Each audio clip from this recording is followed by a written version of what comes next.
our favorite fights in your career. And another one we were talking about is when you've made your return back to MMA, and this was in Pride, and this is when you fought Alexander Otsuka. Yeah. Yeah, and I remember there was like a build up to it. Like I remember I believe he came to Saboba, and he kind of challenged you. And King of the Cage, yeah, King of the Cage, and then you end up fighting him later on in Pride, and you just, you beat him, you knocked him out. What was that whole experience like for you to have that build up with him, and also getting to fight him too in Pride?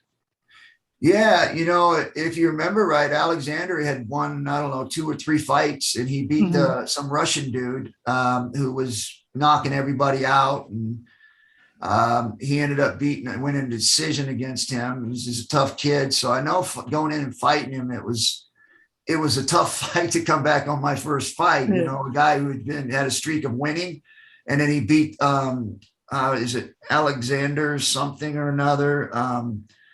Short Russian guy who was very compact. In fact, Trey fought him. One of my fighters fought him and beat him because I was supposed to fight him, and I ended up on my plane. I got delayed, so I wasn't able to fight him. So Trey stepped in and beat him. But he had been undefeated or had been running through people, and Alexander beat him. And then they were going to have me fight him when I first came back, and I was like, "This is a tough." They're not going to give me anything easy here. And so I remember going in, I had issues with my knees. Obviously, that's the reason why I went and left, the MMA world to do something else, was because I was struggling with knee injuries.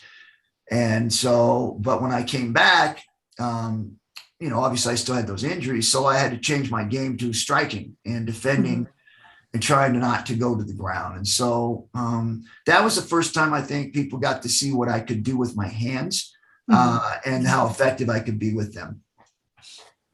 Oh, absolutely. And, and especially, with that fight too, it was kind of like weird in the beginning, because I think the lights ended up shutting off like in the beginning of the fight. And then, he even did some pro wrestling stuff. I think I remember watching him like run through the ropes. Yeah. And I'm just like, and I'm like, strange a little bit. That's a unique way, yeah. Yeah, I think it was just showmanship, Yeah. Because I think he was feeling good about himself. So, yeah, he like I said, he had some pretty impressive wins up to that point. And